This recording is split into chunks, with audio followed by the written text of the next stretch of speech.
Follow My Film. This is Zeba Ramos. So I'm going to do a tutorial today, and I'm going to try my best to position my laptop so it can record what I'm doing. So I'm going to do 2 tutorials depending on how long each one takes. It could be 1 video or 2, so I'm not quite sure on that. But this is basically an underscarf. So this is the top part that goes up here, and this is the back end. Very simple to make. The other one I'm going to do, there's 2 types of bonnets.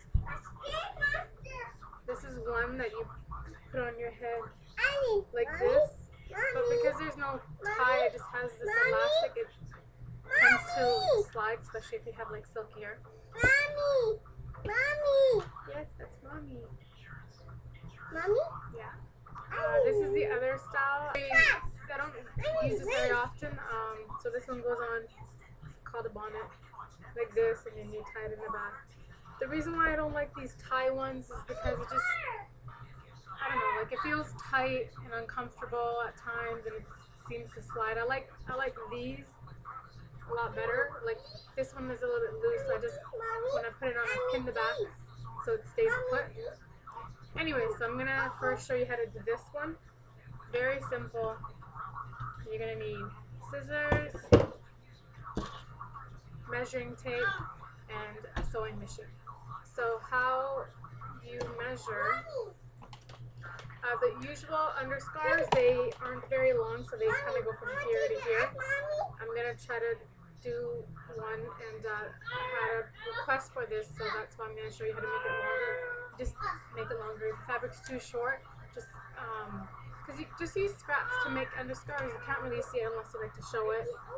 Sometimes I show it, sometimes I don't, so it's up to you. But the first measurement you're going to take is going to be like just this around. I have a scarf on, so mine's going to measure a little bit bigger. But whatever measurement you get is what you're going to use. So you only add on about 1 inch extra just for the sewing ease. So what I mean by that is this is going to be just half an inch. So when you fold it, it's half an inch on each side, so it ends up being 1 inch. Because you don't want it too loose on your head.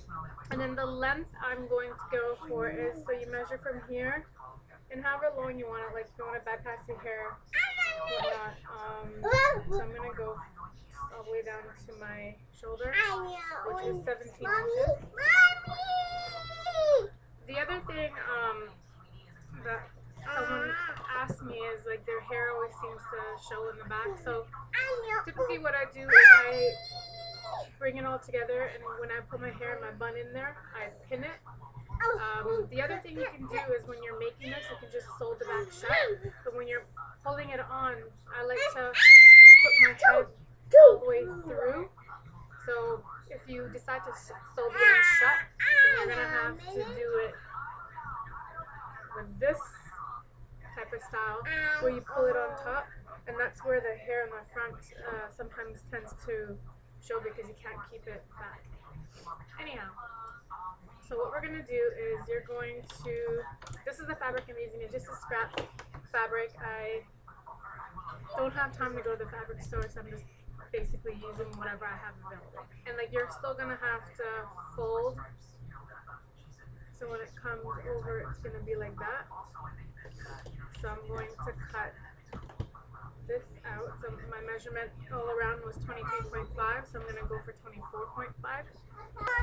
We're just cutting all the way down. So we're left with this. So now the next thing I'm going to do is to add on to the length. I'm going to just cut another piece. We measured 15 inches, and you want to fold over at least 4 inches. So I'm going to probably just cut another 10 or yes.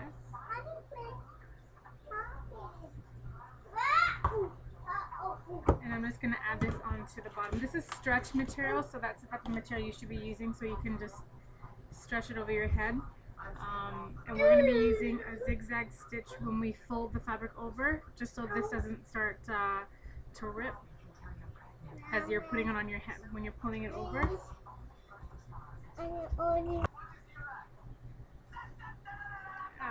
So use a zigzag stitch. I really hope you guys can see this.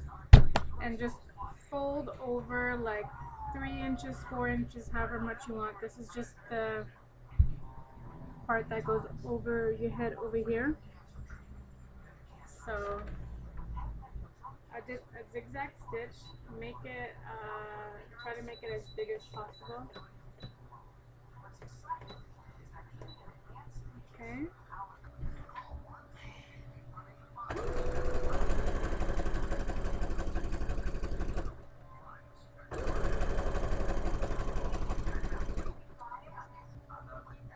Here's the zigzag, so you can still see that it stretches without the threads breaking. So now, we're going to stitch it from here all the way down. So this is the finished product. See, it's super long to get the extra back coverage, and if you wanted to just pin it or sew the end, however you want to do it. Now let's see if I can pull this over my hijab.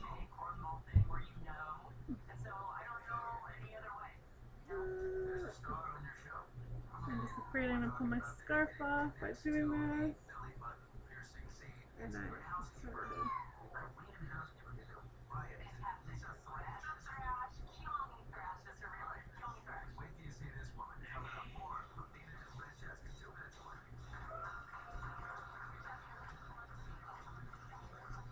so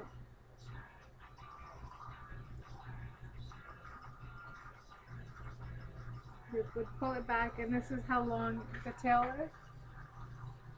So like I'm certain that I'm not going to have any hair showing through my hijab, but when you do wear your scarf, if it's chiffon, any type of material like that, see-through, then obviously you're not going to be wanting to wear like a print like this. You just want to match your colors. But in that case, this length is perfect because it covers your whole hair. And right now my hair is already like bunned and pinned in the back here. But if you're going to, like some people have really, really, really thick hair, this length is perfect. See, like when I first made it, it looked super long. When you have it on, when you have your hair in there, and you just have to pin the back, like it's not that bad. Okay. Easier to take off and put on.